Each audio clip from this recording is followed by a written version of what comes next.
everybody. I'm going to be talking about the effects that the Torpedo bat had. So as we all know, it was a massive story at the beginning of this year in March. So let's see what some of the headlines back then were.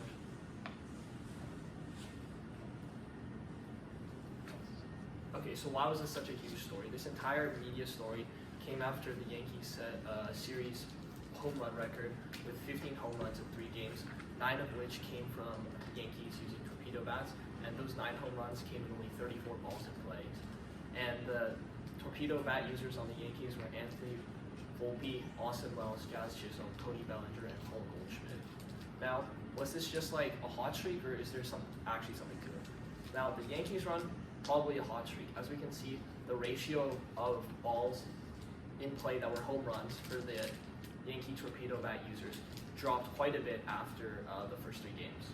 Now, yeah, there it is in pie chart form. So if we move on to the next thing. So maybe to get a better understanding of how it actually affects performance, we need to understand like the science behind the Torpedo bat itself.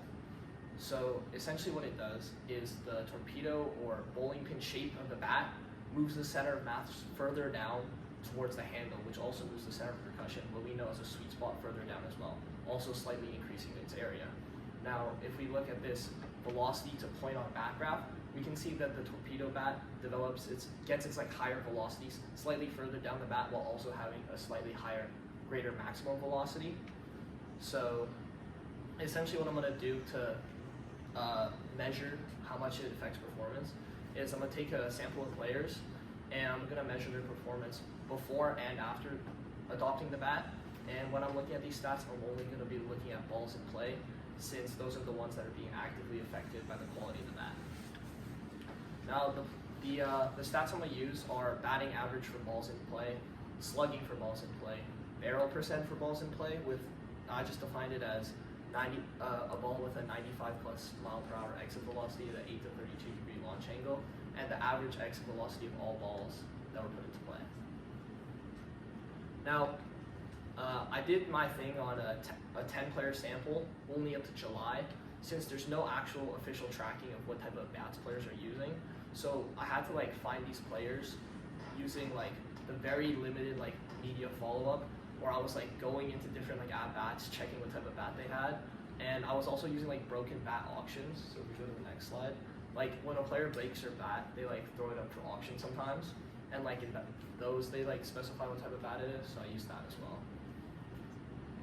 Now, so if we look at the data by month, if we look at the players' batting average across each month, we can see that there's the clear like ebbs and flows of batting performance we have naturally. But if we take the average of all players, we can clearly see that there's a slight, for average and slugging, there's a slight increase in average for both, or for all players after like they adopted the bat. And if we look at the next slide, which is the barrel percentage and average exit velocity, we can see that barrel percent didn't really move, while there is like kind of a slight increase in velocity. I think this makes sense, since barrel percent, like that still has to do a lot with like the individual's player skill getting ball to bat, while the average exit velocity, that's affected by the bat every single time. So if we move on to the next slide. So I wanted to do just a total comparison for 2025, 2024, or like before these players started using it and after. So some players went up in all the stats across the board.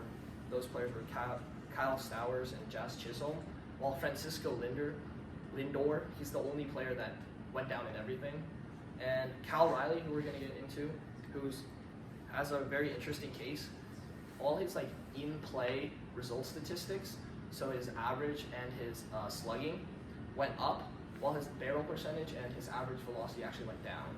And Ellie De La Cruz, who we're going to look at in a bit, went down in everything except for a slight bump up in velocity. Now, but like if we look at the stats for all players together, they all went up after they adopted the bat. Now, I wanted to do a full season comparison, since a lot of these players I couldn't confirm used the bat the entire year. So I want to compare like 2 very different players that were both known for using the bat throughout the entire year. So as we can see, Cal Riley again, he had about the same barrel percentage and average exit velocity, yet his actual results seem to go up by a lot. Now, this turns out it's because he's hitting less ground balls, going from 31% to 27%, while hitting a higher rate of fly balls from 29 to 35%. He's likely able to benefit from the closer center of mass of the bat, which makes it easier to control, so he can make better contact with this kind of like lifting, sweeping swing, while a player like Ellie De La Cruz, who has more of a flatter swing, isn't able to make, like the increase in control of the bat doesn't really affect this for him, since his ground ball percentage actually went up from 48 to 52%, and his fly ball percentage went down from 25 to 20%. So all in all, I think there is clearly an advantage in the Torpedo bat, since there was clearly a slight performance increase across the board. But we could definitely be more confident of this if there was better tracking of who was using what, so we could have more players in our sample. But like it wasn't as, but like despite the science, the Torpedo bat didn't improve it for all players, despite like in a vacuum, all things being equal, the science says it should be a little bit better. And another thing I didn't really see people talking about for why it wasn't effective for all players is just that players have been practicing their entire lives into developing their swings around traditional bats. So just moving its mass, like needing to like contact it in a slightly different location throws that all off. But all in all, I do think there is a performance boost, but it wasn't like the massive instant boost that the media made it out to be earlier this year. Thank you.